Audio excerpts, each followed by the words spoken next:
자, 그리고 4차 공판이 열립니다.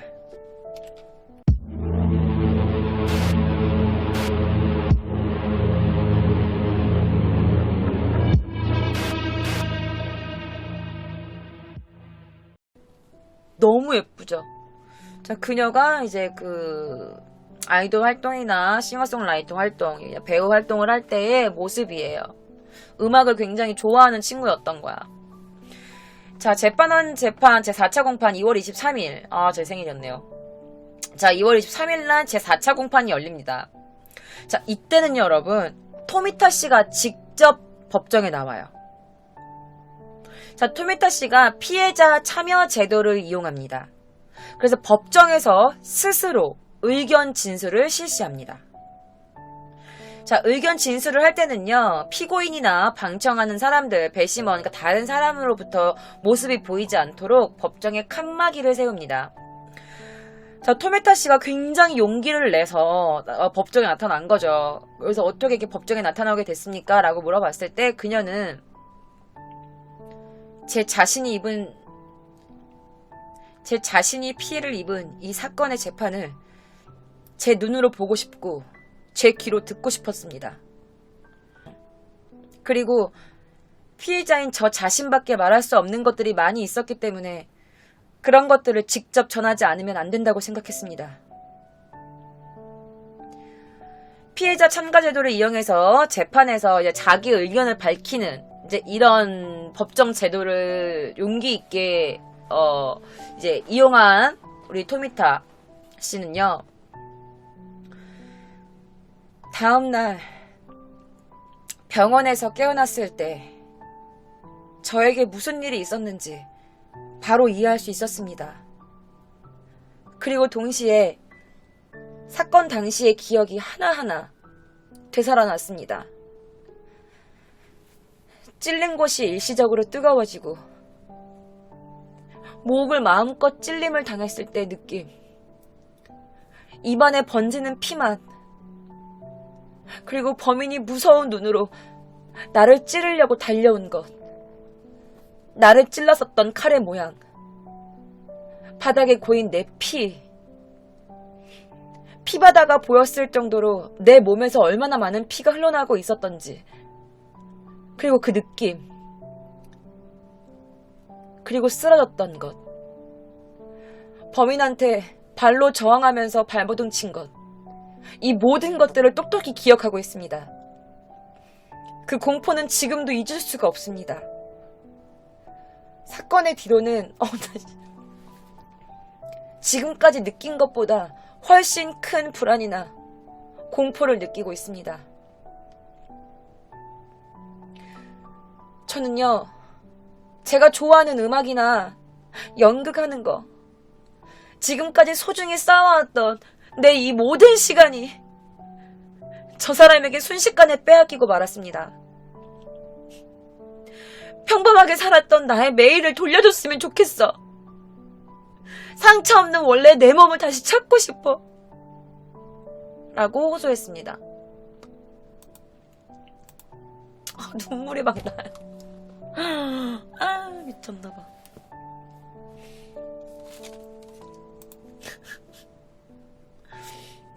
아니, 저도 연극 전극이다 보니까 이렇게 얼굴에 상처가 나거나 몸에 어떤 상처가 나는 게 얼마나 큰 데미지인지 알거든요. 그러니까 이 여자분이 말씀하시는 걸 다 뭔지 하나하나 알겠는 거야. 나도 한번 여기 다쳤을 때 이빨이 다 나간 적이 있었거든요. 턱이 금가고 막 수술해야 된다 그랬을 때 어제까지만 해도 내가 건강하게 말짱하게 지금 몸에 문제 하나 없었는데 내가 왜 그 새끼 때문에 어떤 남자 저를 끌어당겨가고 제가 계단에서 굴러 떨어졌거든요. 그래서 이 여자 마음을 너무 알겠는 거야. 그러면서 그녀는 이렇게 또 말했다고 합니다. 내가 왜 저 사람의 제멋대로인 행동 때문에 이 모든 것을 잃어야 하죠?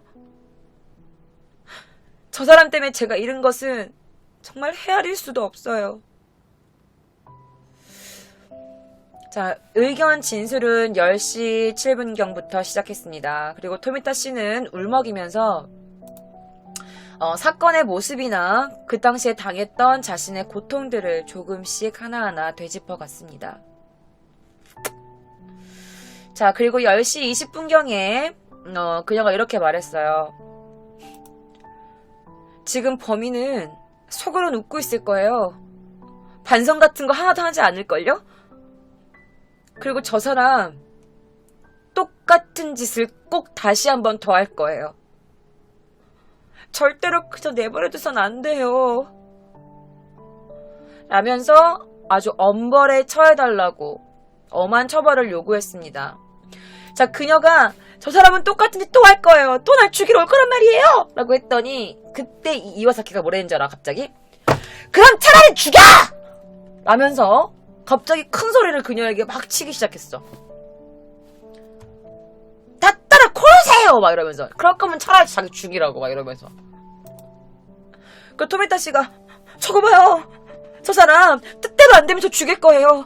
원망하고 또 원망하다가 저를 살인하러 올 거라고요. 라면서 울먹이는 소리라고 진술을 막 또 진술을 했는데 그때 피고가 또 이렇게 말해. 고로스와케 나인다요. 말하면서 야 내가 널 죽일 리가 없잖아. 야 막 이러면서 막 그녀에게 막 소리를 지르기 시작해. 갑자기 법정에서. 그래서 결국에 이와사키는 법정 퇴정 명령을 받습니다. 쫓겨나요. 그리고 공판 10시 40분쯤 다시 재개합니다. 공판은. 그리고 읽지 못한 내용은 검찰관이 대신 대독했습니다. 대신 읽었어요. 그런 후에 토미타 씨가 너무 놀란 거야. 가뜩이나 엄청 아직까지 이렇게 트라우마가 남아있는 여잔데 이 남자를 이렇게 같은 공간에 있는 것만으로도 그녀에게 굉장히 큰 힘든 일인데 그 남자가 갑자기 막 소리 지르면서 그럼 나 죽여! 내가 널 왜 죽이냐! 막 이러면서 갑자기 그녀한테 소리를 지르니까 그때 또 상황이 떠올리면서 그녀가 또 막 뭐 부르르 떨었겠지. 그래서 그녀가 쓰러져가지고 휠체어에 운반돼가지고 다시 또 병원으로 실려가는 사태도 일어났었다고 합니다. 자, 검찰 측은 이렇게 말합니다. 범인은 일방적으로 호의를 자아냈습니다. 자, 음악 활동을 한 피해자의 한 팬에 불과했습니다. 자, 그의 살인은 분명히 계획적이었고 집요하고 아주 잔인하고 위험했습니다. 라면서 그녀를 변호했습니다. 자, 징역 14년 6개월을 선고했고요. 구형으로 징역 17년이 구형됐습니다. 17년이 여러분 길다고 생각하시나요? 사실 여러분들 그녀를 20군데 정도 찔렀다고 했는데 사실 그녀의 몸의 모든 자상은 34군데였어요. 이 남자가 이 조그마한 여자를 150, 160도 안 되는 이런 마른 척 여자를 34군데를 찌른 거야. 이렇게. 근데 17년이야. 왜? 그녀가 안 죽었으니까. 살인 미수로. 말이 안 되죠.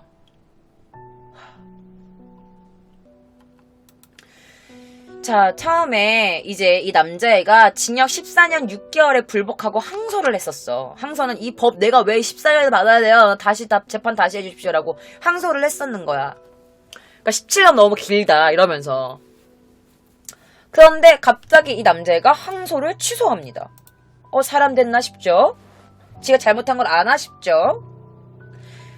자, 살인미수 추궁당한 이와사키는요, 2월 28일 도쿄 지방법원 타치가와 지부 재판에서 판결해서 이틀 만에 3월 2일 도쿄 고법에 항소를 제기합니다. 다시 다 재판할래요 라면서. 그래서 그때 이 사건을 취재하고 있던 그 어떤 라이터가 있었어. 기자가 있었어. 근데 그 기자가 항상 그 재판을 방청하고 있었던 거야. 그래서 이 남자애가 타카하시 라이터에게 이와사키가 편지를 보내요.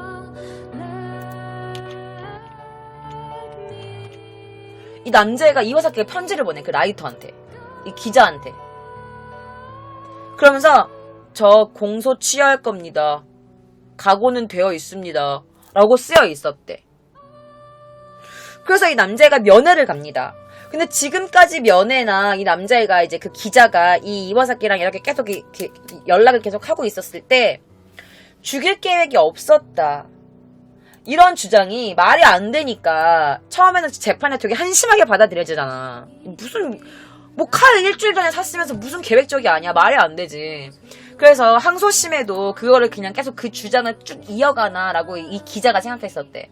그런데 이렇게 말했대. 사실 저 그저께 날짜 정했어요. 한 일주일 전부터.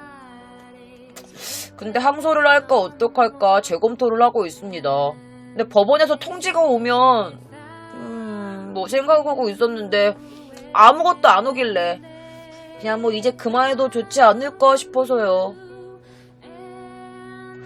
라면서 항소를 하겠다면서 자신의 주장을 편지로 써온 적도 있고, 하지만 이제 뭐 포기하겠다, 항소하지 않겠다, 이제 이런 또 막 이제 편지를 보낸 거야.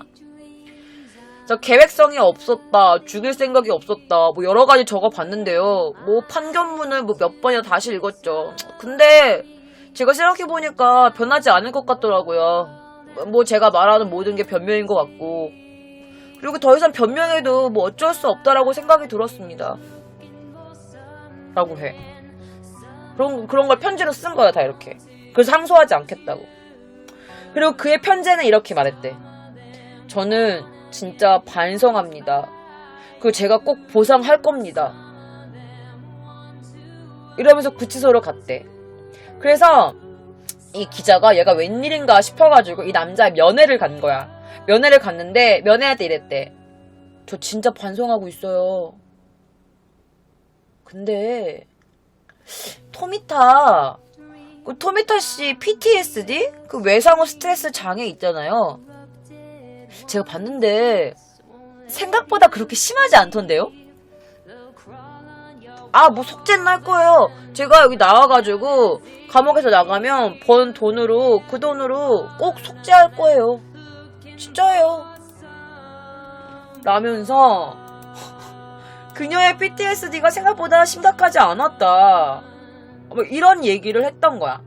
그래서 이 기자가 얘가 좀 이제 정신 차렸나 싶어서 면회를 갔는데, 아, 역시나 별로 달라진 건 없었다, 이제 이런 인터뷰를 했다고 합니다. 자, 이 사건에 대해서 일본 현지 연예인들도 굉장히 울분을 토했었어요. 자, 도쿄도 코가네이시에서 일어났던 이 토미타 마유상이 칼에 찔린 사건을 그녀가 다니고 있던 아세아 대학 그 3학년에 재학 중이었던 그녀가 아세아 대학 3학년 재학 중이었잖아요. 그래서 그녀 후배들이 대학 야구부원이 그녀를 위해서 그 학을 막 1000마리나 접어가지고 입원 후에 그녀의 병원에 보내준 것으로 24일 알려지기도 했다고 합니다. 자, 이번 사건이 그녀가 이제 아이돌이기도 하고 가수기도 하고 연예계 생활을 했었잖아요. 그래서 일본 연예인들 사이에서도 이 사건이 굉장히 큰 이슈가 돼요. 그러면서 일본에서 굉장히 유명한 그 코미디언 분이 있어요. 이거 일본 좋아하시는 분들은 100% 아실 분들인데요. 이분들이 다운타운이라는 그 코미디언 콤비 분들이세요. 일본에서 모르는 사람이 없어요, 이 사람들은. 굉장히 유명한 사람들, 돈 정말 많이 버는. 네, 맞아요. 다운타운이라는 사람들인데요.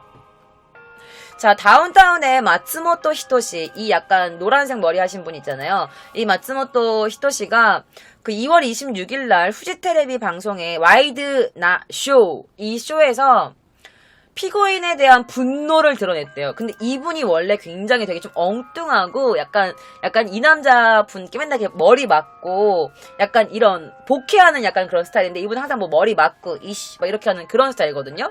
그런데 이분이 화내는 건 진짜 그렇게 많지 않은데 이분이 화를 낸 거야. 그러면서 이렇게 말했지. 그 남자 아직 젊으니까 한 30대 조금 후반이면 나가겠죠. 라면서 34차례를 찔렸다고 했죠.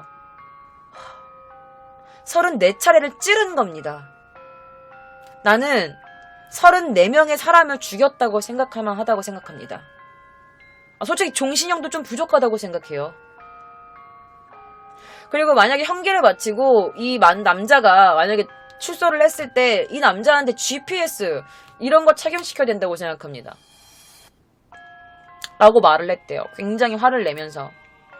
자, 그들뿐만이 아닙니다. 자, 또 다른 가수인데요. 이게 이쪽에 있는 사람들이 AKB고요. 반대쪽에 있는 여성은 NMB48예요. AKB48, 여기는 NMB48. 자, 이 여자 야마모토 사야카짱은요, 용의자에 대해 용납할 수 없습니다 라면서 분노를 표시하고, 이번 일은 남의 일 같지가 않아요 라고 위기감을 드러냈습니다. 자, 실제로 AKB 사인회에서, AKB였나? 그 사인회에서 어떤 남자가 그 여자 그 유명한 아이돌 가수를 또 칼로 찔른 사람이 있어. 그래서 지금 그 아이돌 가수 아직도 활동을 하는데 손가락이 이렇게 안 펴져요. 그 인대가 끊어져가지고 사인행과 악수회에서. 그래서 이제 그 AKB나 약간 요 그룹들, 요 라인 애들은 이제 굉장히 이게 사건이 예민하게 받아들일 수도 있지. 그러면서 이런 글도 남겨요. 이제 이 AKB48도 이 여성들의 트위터를 제가 조금 보여드릴게요. 자, 여기 이렇게 써 있었어요. 이 여성, 요 여자들이 쓴 트위터입니다. 뭐라고 써 있냐면요. 한국말로 바로 번역해 드릴게요. 와, 제정신이 아닌 사건이 생겼다. 제발 무사하기를 바랍니다. 무사하길 기원합니다. 자, 밑에는 뭐라고 써 있었냐면, 저도 일본의 아이돌로서 굉장히 쇼킹한 뉴스를 봤습니다. 정말 무사하기만을 바랍니다. 정말 기원합니다. 라면서 이 트위터에다가 글을 올린 거예요. 이 AKB 분들이. 실제 트위터를 제가 가지고 온 거예요. 자, 검찰의 논고에 의하면 피해자 토미타 마요 씨는요, 목, 얼굴 등 최소 34군데 이상을 찔린 상처와 칼자국이 상처가 남아 있습니다. 그 후 조사에서 토미타 씨는 목의 좌우에 상처가 있고 이쪽 왼쪽을 아주 깊게 찔린 거야. 그러니까 정맥이 끊어진 거야. 정맥이 손상당한 거야. 그리고 그 당시에 피바다가 됐던 이유가 뭐냐면 여기 있는 정맥을 이렇게 상처를 냈기 때문에 피가 푸쉬 이렇게 난 거지. 그래서 너무 피가 많이 나서 구명 조치할 때 그녀의 전신 혈액의 2배 이상이 되는 혈액을 수혈했대요. 전신의 2배 이상 되는 혈액이 여러분. 그걸 수혈받은 거야. 왜 영화에서 보면 목을 많이 이렇게 탁 따잖아. 여기를 이렇게 딱 따는 거잖아. 그럼 여기가 정맥이라서 피가 계속 나온단 말이야. 그래갖고 그 대량 출혈로 죽는 거야. 근데 그녀가 이제 피가 여기가 났으니까 그 남자가 목만 늘었다고 했잖아. 목만 이렇게. 그러니까 죽는 거지. 그럼에도 불구하고 너무 다행히도 산 거야. 너무 다행히도. 자, 그래서 여러분들 제가 막 찾아보다가 그녀가 노래하는 모습이 있는 거예요. 그래서 제가 그녀가 노래하는 모습 잠깐 보여드리고 싶어서 가지고 와봤습니다. 그녀가 노래 부를 때 어떤 표정을 하는지 지금부터 저와 함께 보실게요.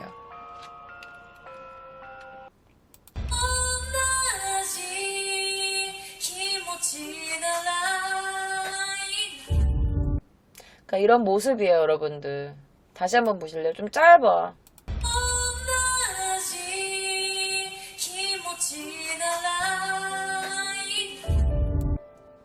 그래서 노래할 때는 좀 되게 행복해 보여, 사실은. 왜냐면 그녀가 여러분 생각해봐요. 누구나 자기가 하고 싶은 게 있고 자기가 원하는 게 있잖아요. 근데 이제 그녀가 원하는 거는 기타 치면서 이렇게 노래 부르고 그다음에 연기하는 여배우가 되는 게 목표였던 여자야. 자, 그녀가 노래할 때 그 표정이 있어. 제가 그게 너무 행복해 보여서 가지고 왔거든요, 여러분. 이거야. 그녀가 무대에 있을 때의 모습이에요, 여러분. 이렇게 해맑게 웃어. 너무 예쁘지 않아? 너무 귀엽지? 그래서 제가 막 아까 그녀가 했던 말을 막 연기할 때 눈물이 막 나는 거야. 자, 후유증은 없나요? 네, 지금부터 말씀드릴게요. 토미타 씨는 올해 9월 초에 퇴원했습니다. 그러니까 작년 9월 초에, 2017년 9월 초에 퇴원을 했고요. 지금까지도 요양 중이라고 해요. 자, 그녀는요, 얼굴, 그리고 목, 손, 팔, 이런 것에 온몸에 상처가 남아있어요. 그래서 그녀가 나중에 이제 뭐 몸에 상처를 지우는 수술을 받는다고는 하는데 이게 100% 싹 다 없어질 수는 없대. 상처가 그냥 계속 남아있을 수도 있는 거야. 그리고 대량 출혈을 한 것으로 뇌경색, 발병이 된 거야. 그래서 어떻게 되냐? 시야가 협착되는 거야. 시야가 협착되는 게 뭐냐면은 왼쪽이 거의 보이지 않는 상태래요. 거의. 그리고 플래시백 증상이 있어. 계속 그때 당시에 그 상황이 계속 생각이 나는 거야. 플래시백 되는 거야. 그때 자기가 찔렸던 그 순간, 이 남자가 나한테 다가오는 그 순간, 내가 칼로 찔리는 그 느낌, 이게 계속 되는 거지. 이 증상이 가만히 있다가도 자꾸 떠오르고 자다가도 그런 꿈을 꾸고 막 계속 되는 거야. 그리고 근처에 남자가 있으면 이 여자가 되게 무서워한대요. 그 자기 옆에서 누가 도와주거나 자기 옆에 누군가가 있지 않으면 대중교통 또한 이용할 수가 없대, 혼자서. 자, 어머니는 법정에서 무심코 그러니까 그 법정에 서서 이런 증언을 하셨습니다. 내 딸이 친구가 병문안을 온다고 하거나 친구가 전화를 해도 엄마 나 얼굴 상처투성이 돼버려서 아무도 만나고 싶지 않아요 라고 하면서 사람들도 만나지 않고 그녀의 취미가 독서였대요. 그런데 후유증으로 시야가 이렇게 좁아진 거야. 시야착증이 와가지고. 그래서 눈에 보이지 잘 않으니까 내용이 머릿속에 들어가지 않아서 매일 같은 페이지를 읽고 있는 딸을 본대.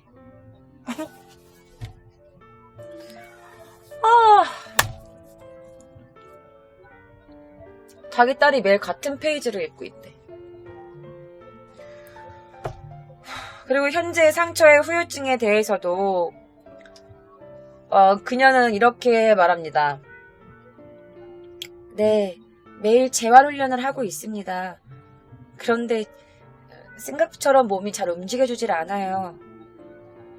노래할 때도 그렇고 무언가 먹을 때도 입안에 마비가 남아있어서 그리고 아직은 좀 많이 고통스러워요. 그리고 시력이 저하됐어요. 시야도 점점 좁아지고 있어요. 그래서 조금이라도 걸으려고 하면 사람이나 물건에 바로 부딪혀버립니다. 그리고 아직까지 오른쪽 엄지 발가락에 마비가 있어요. 그러니까 배우를 하고 싶었던 그녀인데 얼굴에 상처가 너무 크게 남아있고 입 근처를 찔려서 뭐 먹을 때나 노래 부를 때도 입이 잘 움직이지 않으니까 너무 아프고 마비가 오니까 제대로 마음대로 움직여지지도 않고 눈마저 시력이 점점 저하되고 시력이 점점 시야가 좁아지고 있고 그러니까 이렇게 말해. 제 몸을 이렇게 엉망으로 만든 그 범인에 대해 너무나도 깊은 원한을 갖고 있어요. 정말 머리가 이상해질 정도로 너무 억울해서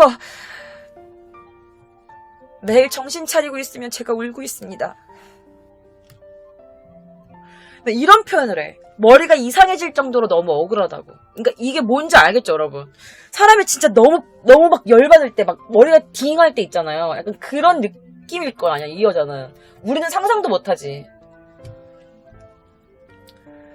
자, 그렇지만 그녀는요, 용기를 잃지 않고 있습니다. 연예계 활동 재개에 대해 의욕을 잃지 않고 있는 건데요. 제가 보여드릴 게 있어요, 여러분. 자, 바로 이것입니다. 이게 뭐냐면 그녀가 직접 쓴 수필이에요. 자, 2016년 12월에 그녀가 수기를 발표합니다. 자, 사건 전에 경찰이 대응했던 그런 불만, 그리고 현재 자기가 어떻게 지내고 있는지에 대해서 적혀 있고요. 사실 이 수필에 대해서 가장 큰 부분을 차지하는 것 중에 하나가 바로 경찰에 대한 불만이에요. 그러니까 이걸 사회적으로 문제가 된다. 이런 스토커 문제, 어떻게 경찰이 그렇게 행동할 수 있냐라는 것들을 좀 중점적으로 많이 쓰여 있던 것 같습니다. 자, 사건 후에 무사시노 그 경찰서가 그녀에게 사과를 했대. 야, 근데 병 주고 약 주고냐? 야, 그 약 누가 먹냐? 그딴 쓴 약을. 그러니까 애초에 이거를 잘 막아줬으면 이렇게까지 큰일이 일어나지 않았잖아. 그러니까 모든 다 경찰부터 시작된 거야, 이 모든 사건은. 근데 그녀에게 사과했지만 그녀는 솔직히 아직까지도 긍정적인 감정을 갖고 있진 않다고 합니다. 당연하지. 나 같아도 그러지. 난 미치지 돌지. 자, 그녀가 아까 같이 있었던 그녀의 그 지인분 있잖아요. 같이 활동했었던 그 지인분의 인터뷰가 있어요. 그녀가 어떤 꿈을 꾸고 있는지 그분께는 말씀을 했다고 해요. 자, 그녀가 어떤 꿈을 꾸고 있는지 지금부터 저와 함께 보시죠. 自分が詩を書いて人に歌ってもらったりとかそういうのも含めて音楽活動をやりたいっていうこと。 자, 그녀 자신이 글을 쓰고 그리고 다른 사람에게 노래를 부르게끔 하는, 그러니까 그녀가 작사를 하고 다른 사람이 노래를 부르게 하는 그런 것까지 다 포함해서 연예계 활동을 생각하고 있는 것 같다. 그렇게 하고 싶다라고 말했다고 해요. 자, 그녀는 이렇게 말을 했다고 합니다. 얼굴에 큰 상처가 있기 때문에 여배우는 무리예요. 그리고 입이 활짝 열리지 않기 때문에 편안하게 노래를 부를 순 없어요. 그렇지만 제가 좋아하는 노래까지 범인에게 빼앗기고 싶지 않아요. 일주일에 한 번씩 병원에서 재활을 하고 있어요. 신경 손상을 입었고 입이 마비되는 이런 증상을 조금씩 극복하고 싶어요. 그래서 꼭 언젠가 싱어송라이터로 복귀할 거예요. 라고 인터뷰에 응했다고 합니다. 저 개인적으로는 그녀가 굉장히 대단한 사람이라고 생각해요. 왜냐면 그런 일을 겪고 남자도 무서운데 그 재판까지 가서 자기가 직접 내가 겪은 일이니 내가 직접 이야기하겠다라고 당당하게 그 법정에도 섰고 그리고 입이 움직이지 않고 자기가 평생을 꿈꿨던 그 여배우라는 꿈을 얼굴에 흉터 때문에 포기해야 되며 노래 부르는 게 하나가 너무 행복이었는데 그마저도 입이 제대로 움직이지 않아서 노래를 제대로 부르지도 못하는 이 상황에서도 꿈을 포기하지 않고 계속 이렇게 앞으로 전진해 나가는 모습이 저도 좀 본받아야겠다라는 생각을 해봤습니다. 자, 여러분들 누군가를 사랑하는 건 죄가 되지 않지만 누군가가 원하지 않은 그런 사랑을 일방적으로 상대방에게 강요하는 건 정말 안 되는 짓입니다, 여러분. 아시겠죠? 자, 오늘 도쿄 K장의 기묘한 이야기는 여기서 마칠게요. 자, 그러면 여러분들 다음 주 금요일날 도쿄 K장 기묘한 이야기에서 만나요. 다음 영상은요, 지금 클릭하지 마시고 다른 더 많은 영상 보시러 오세요. 그러면